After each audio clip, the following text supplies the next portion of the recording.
Class 5 का हिंदी कार्यपुस्तिका पाठ 1 है हिंद देश के निवासी।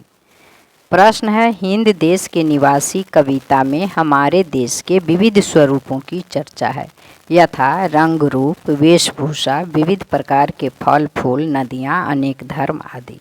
निम्न बिंदुवार अपने राज्य की विविधताओं को लिखिए। तो क में है भाषा, जैसे मगही, तो हम लिखेंगे मैथिली, हिंदी, उर्दू, भोजपुरी, बज्जिका, संस्कृत, अंग्रेजी। आप और भाषा का नाम भी लिख सकते हैं। ख फूल, जैसे गेंदा, तो गुलाब, जूही, चंपा, चमेली, गेंदा, कमल, सूर्यमुखी। फल, जैसे अमरूद, आम, अनार, केला, सेब, अंगूर, नाशपाती, संतरा। घ नदी, जैसे गंगा, यमुना, गंडक, बागमती, कोसी, सोन, बूढ़ी गंडक। अंग, धर्म, जैसे बौद्ध, तो हिंदू, मुस्लिम, ईसाई, सिख।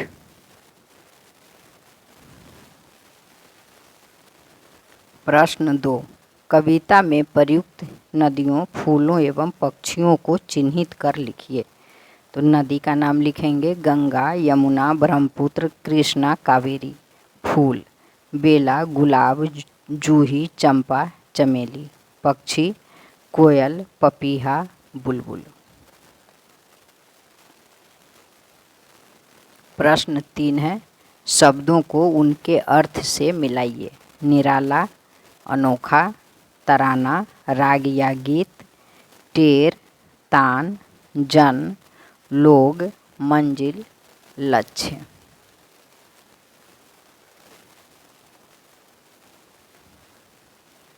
अब है प्रश्न 4 है, कोयल का कूकना, बुलबुल का तराना आदि सुनना आपको अच्छा लगता होगा।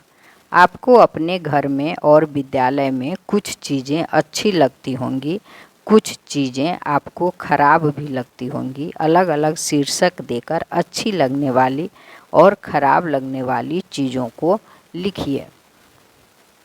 अच्छी लगने वाली चीज़ें हैं पढ़ना लिखना, प्रार्थना करना, खेलना, काम करना, गाना गाना।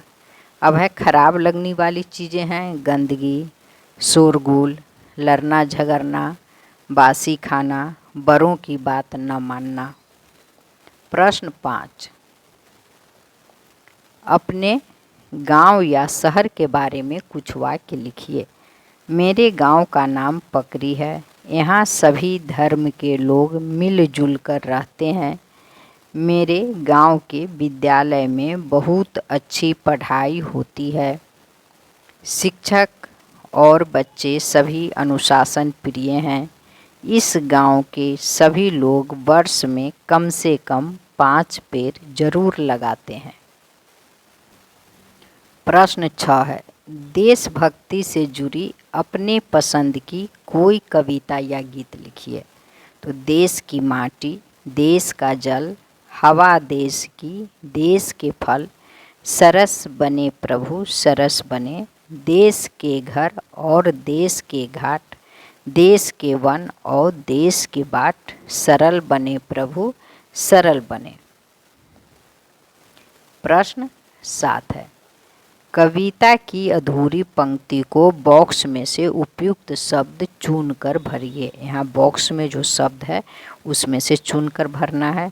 तो धर्म है अनेक जिनका सार वही है, पंथ हैं निराले सबकी मंजिल तो एक है। प्रश्न 8 है, हिंद देश के निवासी कविता का संदेश अपने शब्दों में लिखिए। तो हिंद देश के निवासी कविता से यह संदेश मिलता है कि भारत में निवास करने वाले सभी लोग एक समान हैं, चाहे उनका रंग रूप वेश और भाषा अलग अलग क्यों न हो। अब है प्रश्न 9, मेरे पास घड़ी है, मेरे पास कलम है, इन दोनों वाक्यों को मिलाकर एक वाक्य कैसे लिखा जा सकता है। सही वाक्य पर सही का निशान लगाइए। मेरे पास घड़ी कलम है। मेरे पास या तो घड़ी है या कलम है। यद्यपि मेरे पास घड़ी है फिर भी कलम है। मेरे पास घड़ी और कलम है। तो यह वाक्य सही है। शेष 3 गलत है। प्रश्न 10 है, वाक्य के सामने दिए गए विकल्पों में से सही शब्द चुनकर खाली स्थान में भरिए। क, जाड़े में हाथ पैर ठिठुरने लगते हैं। ख, ग्राम का अर्थ होता है गांव। ग, धर्म है अनेक जिनका सार वही है। घ, पंथ है निराले सबकी मंजिल तो एक है। पेड़ पर चिड़िया चहचहा रही है।